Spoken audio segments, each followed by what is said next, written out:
¿Sí? Vale, pues Luis, quiero darte la bienvenida y agradecerte que estés aquí con nosotros. La verdad que te lo tengo que decir, ha sido un placer poder dedicar la cuarta edición de nuevo ensayo a tu libro. Hemos disfrutado muchísimo. Como sabes, se ha hecho un ciclo de cine zombie. Ha sido muy interesante poder volver o ver por primera vez alguna película después de haber leído tu ensayo, George A. Romero, Cuando no quede sitio en el infierno. Solo mínimamente sabes que De Nuevo Ensayo es un proyecto que organiza Zendeac en colaboración con ASEFI y tiene como idea traer a jóvenes ensayistas como tú para plantear problemas que nosotros creemos que son muy pertinentes plantear hoy y, como tú demuestras, el cine Romero seguramente no de hoy, sino en los últimos 40 años está reflejando las obsesiones, ¿no?, de la sociedad contemporánea de manera pues, muy interesante. Así que felicidades y muchas gracias. Bueno, muchísimas gracias a vosotros porque me tenéis, como te comentaba, un poco abrumado con todo lo que habéis organizado en torno al libro. Yo os estoy muy agradecido y de verdad es un honor y un placer estar hoy aquí entre vosotros. Muchas gracias. Bueno, pues en primer lugar, me gustaría que nos comentases mínimamente cuál es tu biografía intelectual, de qué campo de estudios e investigación provienes y cuáles son tus intereses fundamentales, tanto intelectuales como artísticos o cinematográficos. Bueno, el campo del que procedo, yo me licencié en comunicación audiovisual y mi interés siempre había estado en la investigación sobre cine, es decir, no en la parte práctica, sino en estudiar la puesta en escena y sobre todo los mecanismos discursivos del cine. Después, el doctorado, que actualmente estoy finalizando, falta la lectura de la tesis, lo hice en Historia del Arte, pero siempre vinculándolo al cine. Sin embargo, al realizarlo a través de Historia del Arte me ofrecía la posibilidad de relacionarlo con la cultura visual y la cultura artística, que podía aportar algo diferente también a esa comprensión de lo visual, del cine y de la imagen. En cuanto a mis intereses, fundamentalmente me interesa la investigación sobre cine y más específicamente sobre cine de terror. Concretamente, los campos que más me han interesado es la ideología del cine y la ideología en el cine de terror, por ver cómo el cine representa, en cierto modo, los sucesos y acontecimientos históricos de cada momento y cada periodo. Me interesan muchos otros temas relacionados con el cine, como el documental, al cual he dedicado algunos artículos, el cine de vanguardia, Werner Herzog, que es en sí un campo por sí mismo, y otros temas como la mitología, la literatura fantástica, ciencia ficción, etc. Tengo bastantes campos de interés. Muy bien. Y entrando de lleno en la figura central de tu ensayo, de George A. Romero, ¿cómo fue tu encuentro con él? Es decir, ¿cómo surgió tu interés sobre su cine, así concretamente? Pues yo descubrí la película La Noche de los Muertos Vivientes de una manera casi casual. Había oído hablar de ella y entonces encontré una copia sin subtítulos cuando era todavía adolescente. Yo la vi una y otra vez, había muchas cosas que no entendía, pero no solamente referentes al diálogo de la película, que está en inglés, una lengua que por entonces yo no dominaba mucho, sino también en qué quería decir, en cómo se estaba relacionando con el momento en que había sido hecha y qué nos decía sobre nuestras vidas y sobre nosotros mismos. Es una película que me persiguió durante mucho tiempo, pero tenía bastante olvidada, y en cierto momento me entero de que ACAL está sacando una colección sobre directores de cine. Está buscando también a gente nueva, por no publicar solamente a autores conocidos, sino también por potenciar a nuevos autores. Y es en este momento cuando me pongo en contacto con ellos, les hago una lista de propuestas sobre temas sobre los que podría trabajar e investigar, y el primero de ellos es George Romero, porque lo que me viene a la cabeza en ese momento es que yo quiero cerrar esa duda que me había surgido con La Noche de los Muertos Vivientes. Les parece bien el proyecto, así que me pongo en marcha con ello, y eso me permite pues adentrarme en un cineasta que después descubro que me había fascinado en películas que ni siquiera sabía que eran suyas, y me permitió completar pues estas lagunas que siempre había tenido y aprender más sobre algo que me había fascinado y que me introdujo realmente en el cine de terror, que es, como te comentaba, una de mis grandes pasiones. Bien.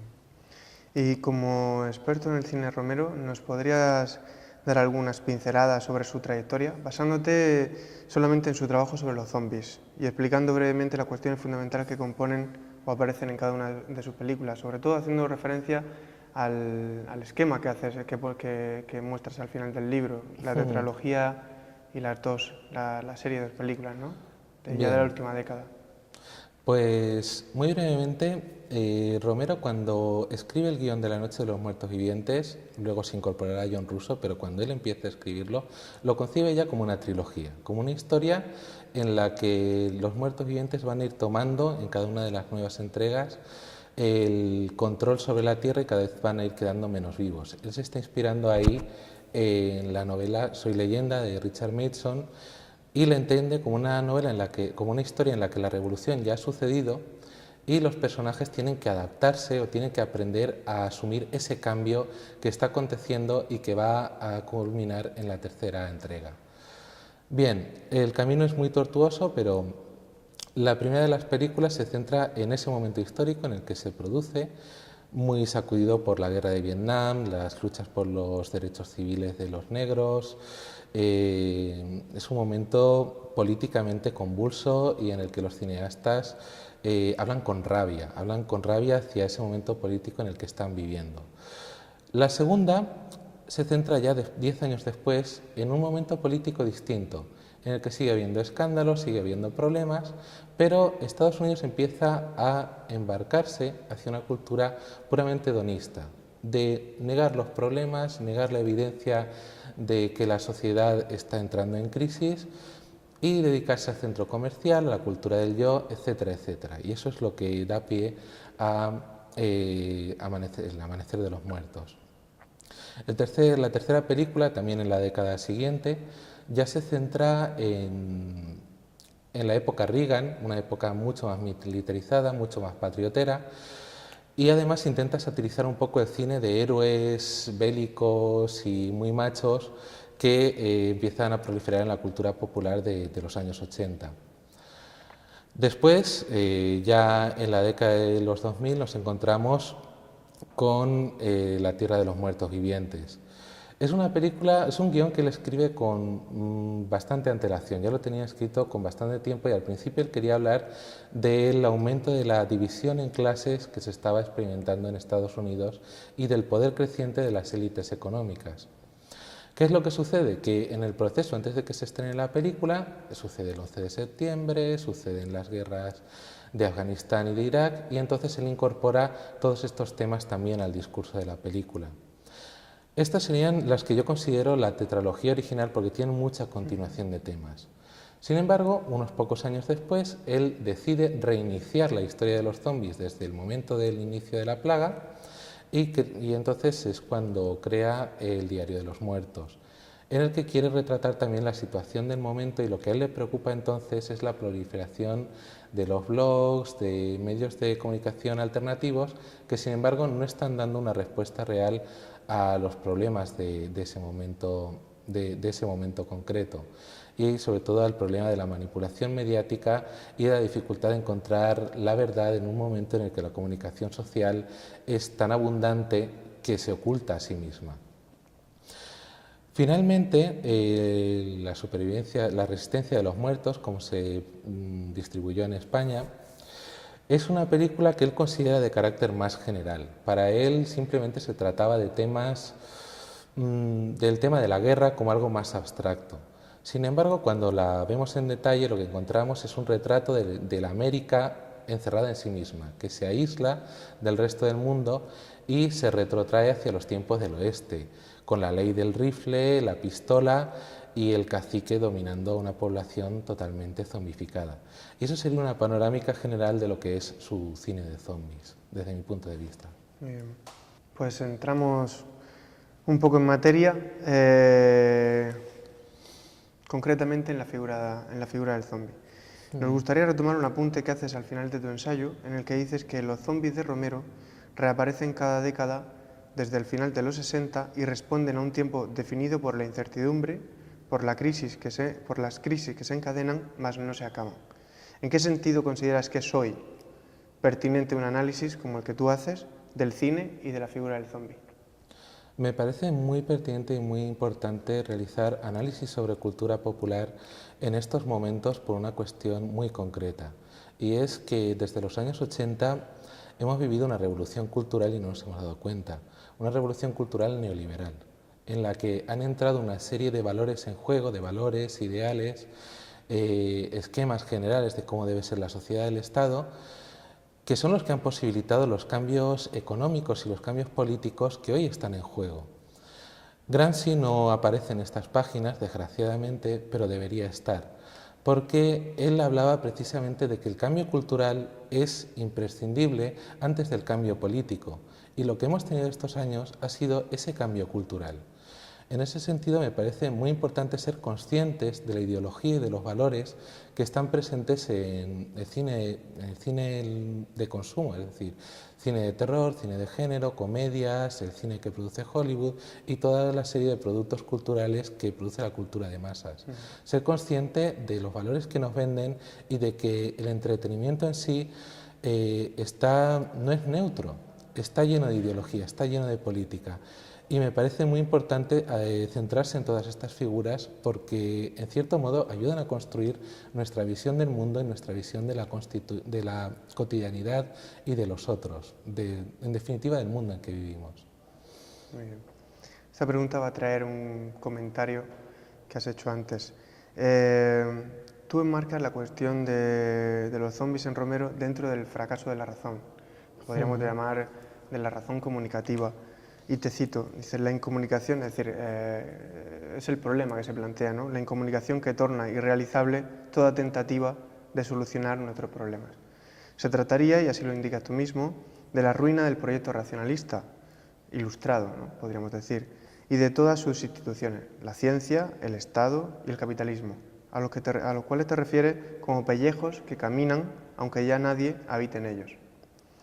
En realidad pensamos que es un diagnóstico que realiza cierta filosofía posterior a la Segunda Guerra Mundial. En este sentido, ¿crees que se podría interpretar el cine de zombies como una manifestación del desencanto precisamente de la razón ilustrada o de la promesa de felicidad ilustrada? ¿Podría profundizar en esta cuestión? Bien, respecto a lo que decías en primer lugar sobre si se puede relacionar con cierta crítica que aparece después de la Segunda Guerra Mundial, yo creo que sí, que efectivamente los zombies y sobre todo esta visión apocalíptica del mundo en la que estamos prácticamente embarrados, porque si uno revisa el género de terror de los últimos años, se realiza a través de continuos apocalipsis con un continuo fin de todo que sin embargo no tiene alternativa, no tiene un después. Y en ese sentido sí que es un cine que bebe mucho de ese fracaso de la propuesta ilustrada, ¿no? Por otro lado, hay que tener en cuenta que Romero, el cine de Romero más concretamente, tiene una postura ambivalente respecto a la ilustración. ¿Por qué? Porque por un lado coincide con cierta tendencia displicente de la crítica ilustrada, estoy pensando por ejemplo en Adorno, en cuanto a desdeñar los medios de comunicación de masas, incluso a las masas mismas. Hay una cierta visión, si no despectiva, si compasiva o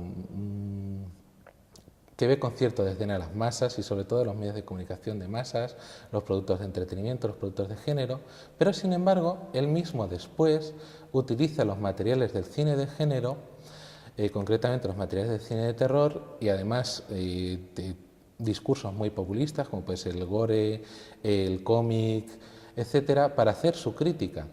Y en ese sentido resulta muy interesante porque integra esa crítica que coincide con estos pensadores después de posguerra, pero lo integra a través del objeto de su crítica, que son estos productos de la cultura del cine de género. Perfecto. Bueno, esto es una continuación en cierta medida de la pregunta anterior, pero después de ver el ciclo de cine zombie, ¿no? Nos surgió una inquietud, ¿no? Una pregunta. Quizá una de las cuestiones más interesantes, ¿no? sobre los zombies es que solo pueden morir cuando se destruye su cerebro. En ese sentido, debemos recordar su diferencia con el vampiro. Este último era un romántico solitario, atravesado por una melancolía irresoluble, propia de los que no pueden vivir, pero tampoco pueden morir.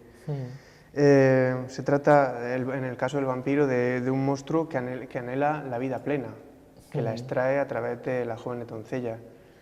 Y en su caso perece cuando una estaca le atraviesa el corazón, que es el centro, pues, digamos, mítico, ¿no?, de la emoción y del amor.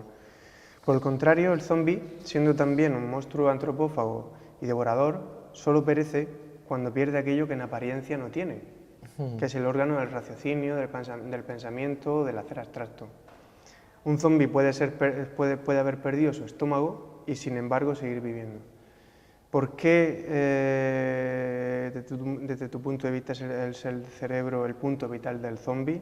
Y nos podrías hablar un poco de esta contraposición, este contraste entre zombi y vampiro. Pues creo que voy a empezar respondiendo a la segunda de tus preguntas, la contraposición entre el zombi y el vampiro. Evidentemente el mito del vampiro es un mito muy antiguo y ha ido evolucionando mucho a lo largo del tiempo. De hecho, es curioso porque cuando vamos al folclore, a los primeros relatos, a los relatos medievales sobre vampirismo, que tampoco son los primeros, que recoge, por ejemplo, Agustín Calmet, nos encontramos con figuras de seres que regresan de la tumba que se parecen más al zombi que los vampiros actuales, En este sentido, los primeros vampiros que encontrábamos eran normalmente gente pobre, gente de pueblo, que volvía para atormentar a los vivos, para devorarlos y con un hambre insaciable, poco raciocinio y desde luego nada de seducción. Cuando esto pasa a la cultura victoriana, a través sobre todo de Drácula y de una serie o de Carmila, por ejemplo, conecta mucho con los temores sexuales de la cultura victoriana. Temores sexuales, una sexualidad muy reprimida. Y de hecho, el Drácula, a mí me gusta mucho centrarme en una escena de Drácula que es bastante marginal, pero expresa muy bien el espíritu de la novela, en la que nos encontramos a Mina en una habitación con un ambiente saturado de olor a ajo, una habitación apestosa, claustrofóbica, todas las ventanas cerradas, y cuyo cuerpo es rodeado por hombres, vigilados por hombres que están precisamente evitando que esa sexualidad que ha traído el vampiro despierte. Y ese es el trasunto que está detrás de Drácula. Luego, conforme va evolucionando la figura, nos encontramos con esta nueva versión del vampiro que también has definido tú en cuanto a un ser más romántico, pero también con un toque narcisista. Toque narcisista en cuanto al yo, es un ser preocupado por sí mismo, por su vivencia, su experiencia de la vida, las cosas que puede vivir y las que no, ese hastío vital de todo, que realmente conecta muy bien con uno de los dos extremos de la cultura neoliberal, que es la cultura narcisista del yo. Siempre hablando desde mi punto de vista, claro está. Y en el otro extremo tenemos al zombi, que es el otro extremo de esta misma cultura neoliberal, en el que vemos una visión de las masas, de los desheredados, de los pobres, totalmente teratológica, totalmente monstruosa, en la que la masa se ve como algo amenazador y como algo no deseable. ¿Por qué? Porque anula la individualidad, que es precisamente lo que define el mito del vampiro en los últimos tiempos. Por lo tanto, son dos extremos del mismo espectro ideológico. Y ahora, volviendo a la primera de las preguntas que me formulabas, hay una cita de Jamie Russell, que voy a parafrasear porque no me la sé de memoria, obviamente, en la que dice que destruir el cerebro del monstruo, del zombi, del no muerto, es precisamente la respuesta que da una cultura en la que la racionalidad ha muerto, una cultura que ha rechazado la razón, que ha rechazado el intelecto y que por tanto se dedica a destruir cerebros. El zombi es una criatura carente de intelectualidad, es la representación de ese fracaso de la razón, del fracaso del cerebro y de las manos. No solamente no razona, sino que tampoco puede hablar ni tampoco puede manejar las manos, que son el instrumento de la racionalidad técnica.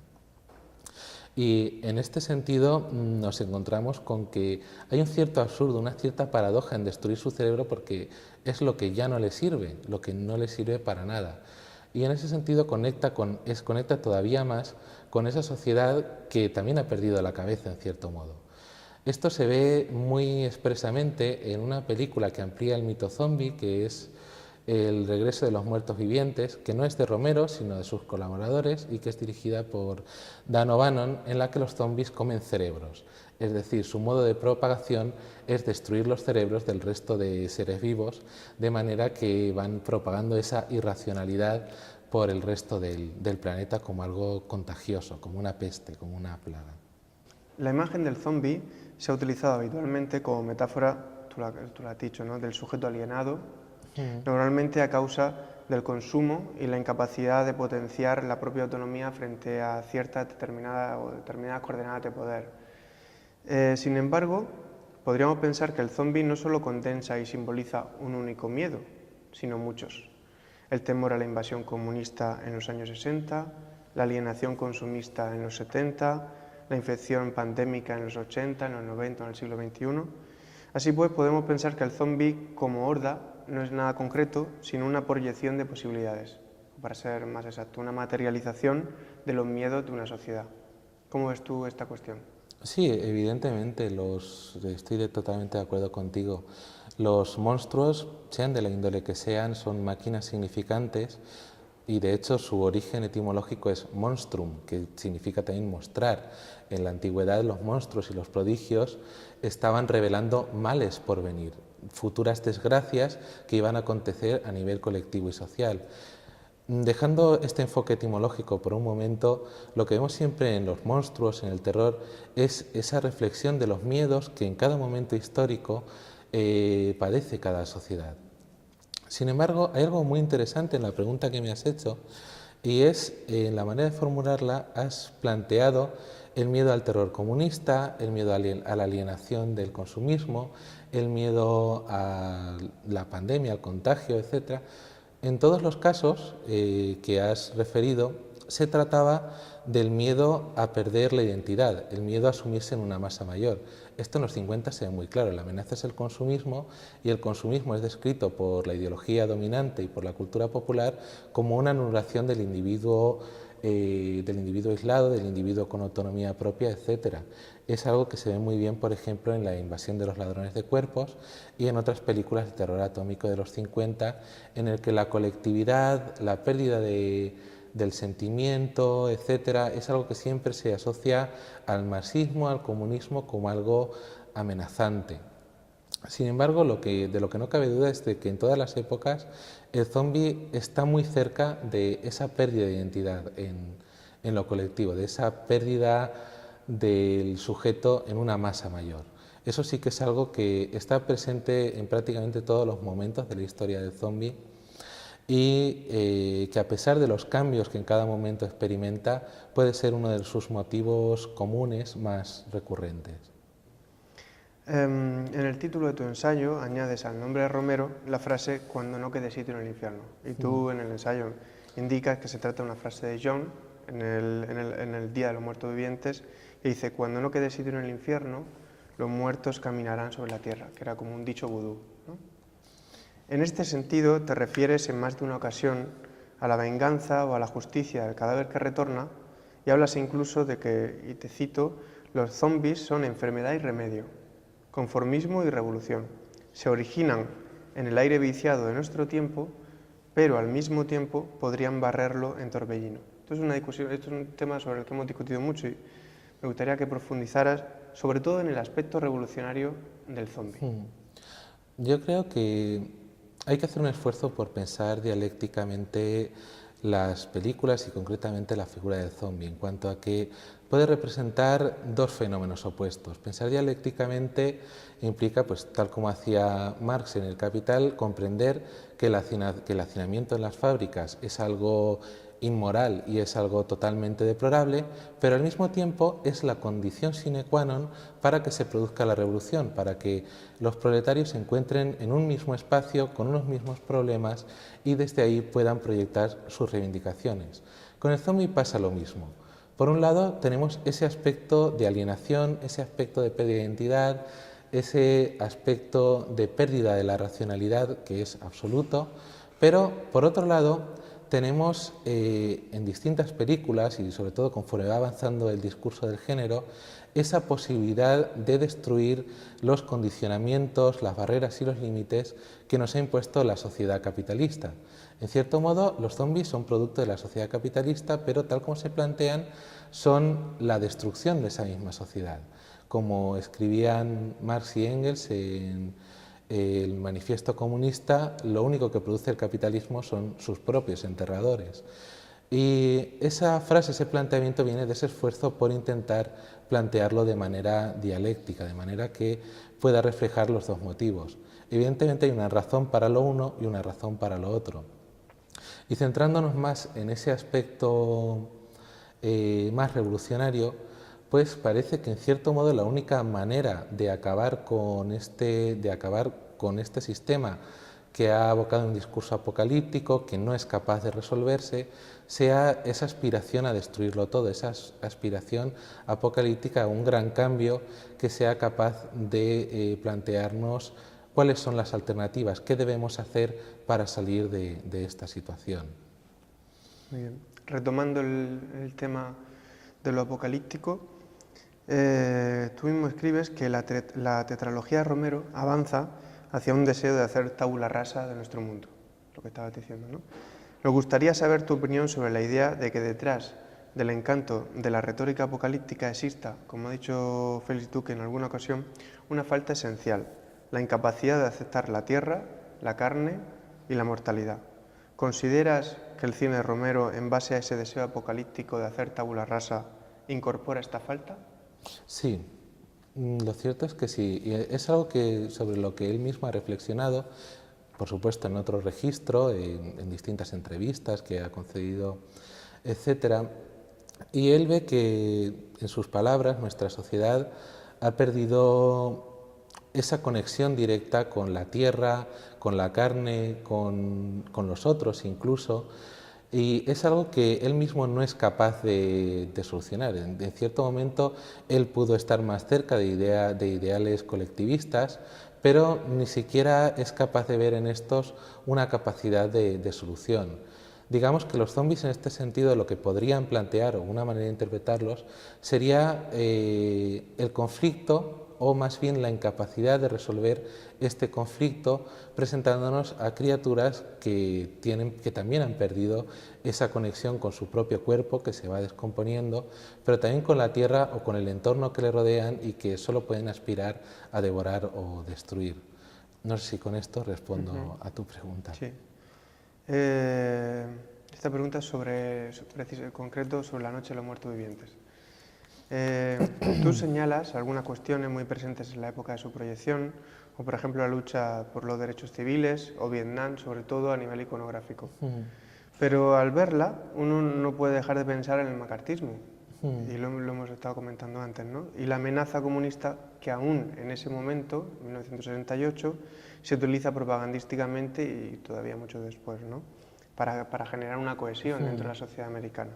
En este sentido, los zombies serían los monstruos que vienen a deshacer nuestro mundo, el americano, y el enemigo para cuya destrucción el Estado, y estamos hablando de la NASA, el ejército, la policía y los ciudadanos de bien, con sus rifles y su cancho, deben poner toda la carne en el asador, con la ayuda de los medios de comunicación.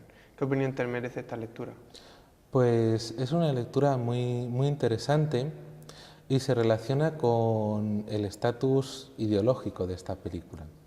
De toda la filmografía de Romero, esta es la película ideológicamente más abierta o más ambigua. Y esto ha propiciado lecturas muy distintas, incluso abiertas, cosa que sucedía también con la invasión de los ladrones de cuerpos, de la que también hemos hablado. Por un lado teníamos a críticos que le interpretaban como la sociedad vieja, representada por los zombies, que se comía a los jóvenes. Es una lectura con la que yo no estoy de acuerdo. Por otro lado, surge esta teoría de que los zombies lo que vienen a barrer es este estado de las cosas en el que nos encontramos pues, una familia patriarcal en la que el padre pues, intenta mantener ese orden por todos los medios, una parejita de novios muy típicos del cine de la época que son un tanto aborrecibles en sus carantoñas y cuyas aspiraciones son convertirse en la otra familia patriarcal que aparece en la película. Una chica alienada, bueno, más que alienada, por no repetir tanto la palabra, es una chica traumatizada por el shock, cuya respuesta es la que se espera de una chica de la época, solo gritar y quedarse encogida. Y el único personaje más o menos positivo, que sería el de Ben, que es el único que intenta solucionar las cosas o dar una respuesta más activa a lo que está sucediendo. Es esta sociedad, este microcosmos que se crea dentro de la casa, el que va a representar la sociedad estadounidense con todos sus males y sobre todo con su violencia intrínseca y su violencia patriarcal, el que van a destruir o van a intentar barrer los zombies.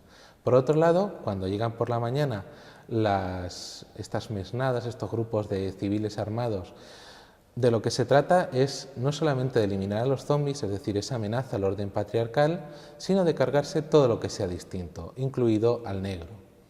En este caso es una iconografía que remite muchísimo a la que se veía en televisión o en las fotografías de aquella época en torno a las partidas de sureños o de rednecks que se dedicaban a perseguir y a linchar a negros. La comparación cuando uno ve las fotografías o las noticias de la época y las imágenes de la película es palmaria. Lo que está criticando Romero ahí sin duda es esa reacción de la sociedad patriarcal contra cualquier cambio, contra cualquier tentativa de revolución o de mejorar la sociedad. Muy bien. Citas a Romero diciendo en un momento, dice, si no voy a decirlo exactamente, no dice, pero si hubiera planteado un problema sociopolítico no hubiera tenido dinero para financiar las películas, pero con la excusa del zombie, pues todo iría más fácil, ¿no? Tú en el análisis que haces del zombie como excusa, te refieres a veces a que en realidad lo que se refleja es la incapacidad de hacernos cargo de nuestro entorno, es decir, de responder a una cierta circunstancias que han cambiado y de alguna manera nos llevan inercialmente, sin poder cambiar, es decir, nosotros, que somos los sujetos que tenemos que decidir y establecer nuevas condiciones. Además, la palabra inercialidad la utilizas en más de una ocasión. ¿Tú crees que se podría hacer una lectura del zombie a un nivel ético, es decir, al nivel ético de la decisión crucial, como dice Zizek, la decisión crucial para hacernos cargo del presente, o es inevitablemente una figura de masa? Pues sí, el zombie viene a representar esa inercia, al menos eso es lo que he ido defendiendo en el libro en cuanto a una continuidad de viejas respuestas que ya no funcionan, lo que nos retoma a la pregunta anterior de esas instituciones que siguen andando a pesar de que ya no son capaces de responder a los nuevos retos, nuevos problemas que plantea nuestra sociedad. Y el zombie representa esto mismo, es decir, esa incapacidad para el cambio muchas veces. Lo que vemos, por ejemplo, en Amanecer de los Muertos, es a zombies que siguen yendo al centro comercial porque ha sido un lugar fundamental en su vida, ha sido un lugar importante y siguen acudiendo allí ¿a qué? A consumir. Ya no bienes de consumo, ya no televisores, joyas, etcétera, sino carne, lo que puedan comer a pesar de que no pueden digerirlos. En cuanto a la ética, a mí me parece que los zombies podrían referirse a eso, a esa incapacidad de cambiar o a esa reducción de la ética a esa más que reducción, a esa eliminación de la ética cambiada por esa compulsión, por devorarlo, por consumirlo, por acapararlo todo. Sin embargo, a mí me parece que la dimensión ética en las películas de Romero se concreta sobre todo en los supervivientes, en cómo los supervivientes interactúan entre sí de una manera agresiva, violenta y manteniendo esas mismas condiciones que han conducido al apocalipsis. En la Tierra de los Muertos Vivientes, por ejemplo, a pesar de que el mundo se ha acabado, sigue habiendo ricos, sigue habiendo pobres, sigue habiendo división de clases, sigue habiendo una acumulación de capital, y uno se puede preguntar ¿para qué? Si el dinero no sirve, los zombies lo pisotean o cogen un puñado de monedas de una fuente y no saben para qué, porque no se la pueden comer.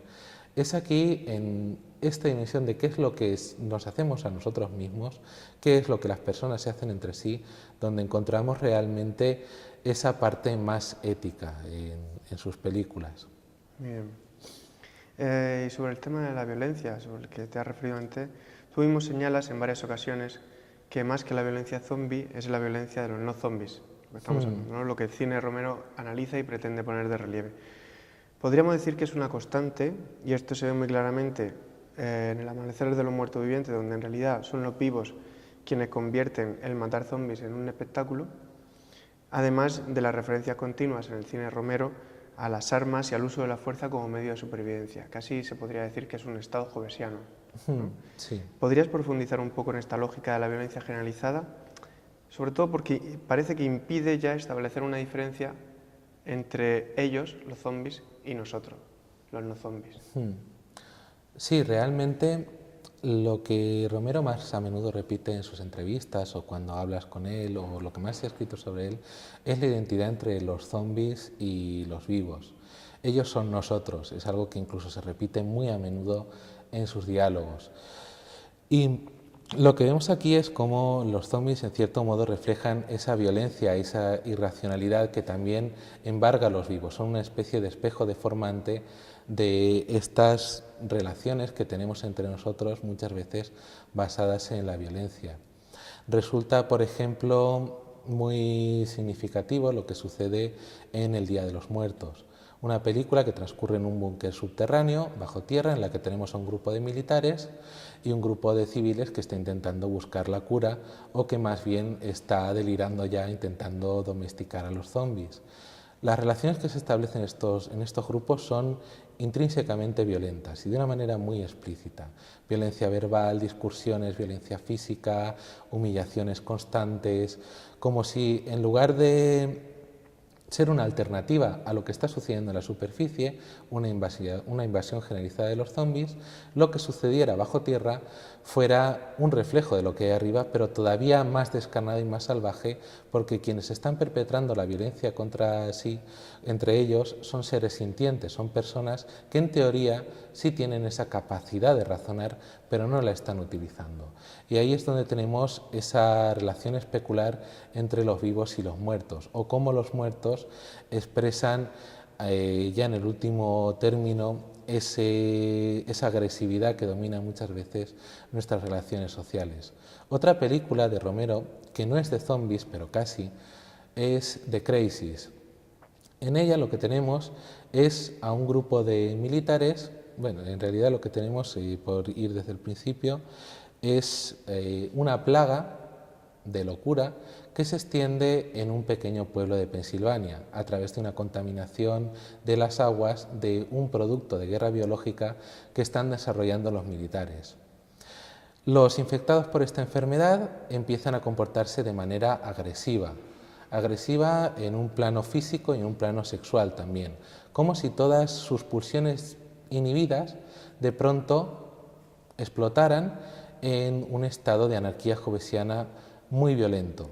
Sin embargo, ¿cuál es la respuesta que dan las autoridades a esta explosión vírica? Es precisamente una ocupación militar, como las que se hacían en Vietnam, con una iconografía que remite constantemente a Vietnam.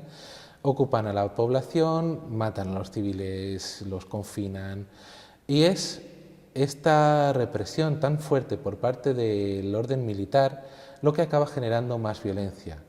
Llegado a un punto en el que no sabes si realmente la violencia que surge de los civiles, que al final pues atacan como milicias a los militares, es fruto de esa contaminación de las aguas o es más bien fruto de esa respuesta a la violencia institucional que están ejerciendo los militares de una manera tan agresiva y tan manifiesta. Nos gustaría conocer tu opinión acerca del cine de terror que se hace actualmente en un sentido muy concreto. A partir de tu reivindicación abierta de la dimensión crítica del cine de Romero, tanto social como política y económicamente, ¿crees que hay una cierta trivialización o que la recuperación de la figura del zombi ya no se plantea de manera tan directa como una problematización real de los poderes hegemónicos? ¿Y qué cineastas crees que hoy articulan ese tipo de críticas? Respecto a la primera pregunta, el capitalismo tiene un poder increíble para absorberlo todo y traerlo hacia su discurso. Es algo que hemos visto de manera muy palmaria en todos los remakes de películas de los años 70 que se han realizado durante la última década. Nos encontrábamos en los años 70 con un cine muy crítico, con un cine con mucha rabia y con mucha ira, mucho desencanto hacia la situación política y moral en Estados Unidos en esa época.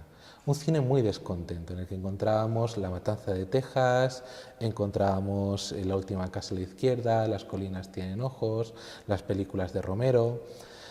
Y este cine, que era muy político, muy crítico, muy reivindicativo, en el que los cineastas también eran muy conscientes del tipo de crítica que estaban haciendo, es absorbido en la última década y muy domesticado. De manera que nos encontramos con productos muy propios de la industria en los que la ideología cambia totalmente. Uno de los ejemplos más claros es el remake de Crisis, que es la película de Romero que estábamos comentando, en el que nos encontrábamos con que lo que era muy crítico hacia el ejército se convierte en una historia en la que para sobrevivir hay que matar mejor y más rápido que tus enemigos. Desde luego, la dimensión ideológica se ha invertido por completo. No solamente sucede en estas películas, sino que hay un intento siempre por parte de Hollywood de volver neutrales los productos, muchas veces simplemente adaptándolos a las convenciones de género y a las fórmulas más aceptadas en el cine dominante, ¿no?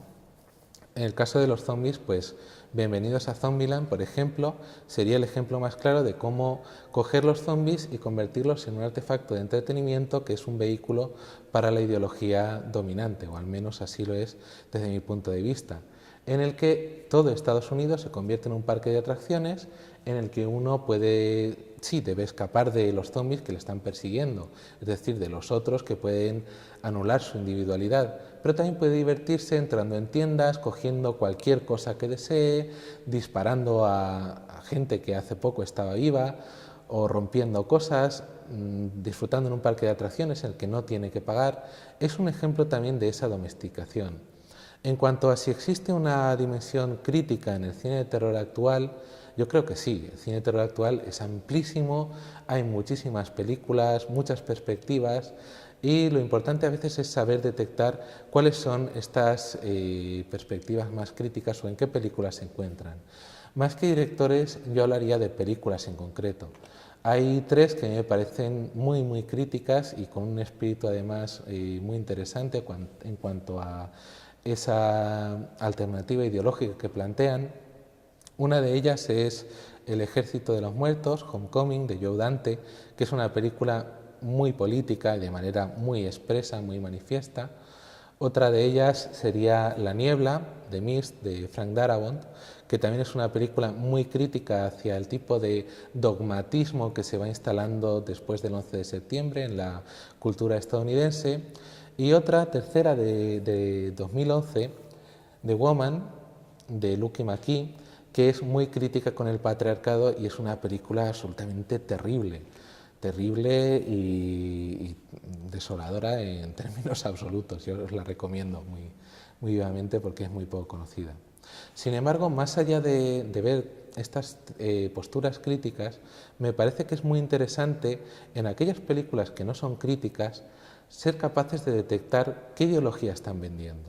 Porque aunque la película no sea crítica, nosotros sí podemos serlo y podemos ver qué valores están presentes en la película o cómo podemos transformarlos para entender qué son los monstruos o qué nos definen como monstruos y cuáles son los monstruos en la vida real que no siempre coinciden con esos monstruos que nos están vendiendo en la ficción. Muy bien.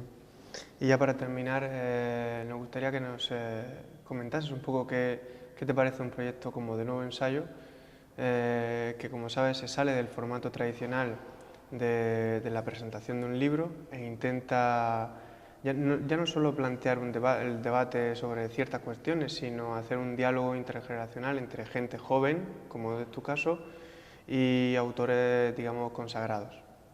Bueno, me parece una idea estupenda y absolutamente fenomenal. A mí me ha gustado muchísimo en todas las fases del planteamiento y todas las cosas que estáis manejando. En primer lugar, en cuanto a que se busquen ensayistas nuevos. Para un ensayista novelo primerizo, como es mi caso, es muy difícil publicar las primeras obras. Incluso cuando hay editoriales como Acal que confían abiertamente en nuevos autores, pues sí que tienen mucha atención en lo que estás haciendo y te lo revisan continuamente porque no van a publicar cualquier cosa, ¿no?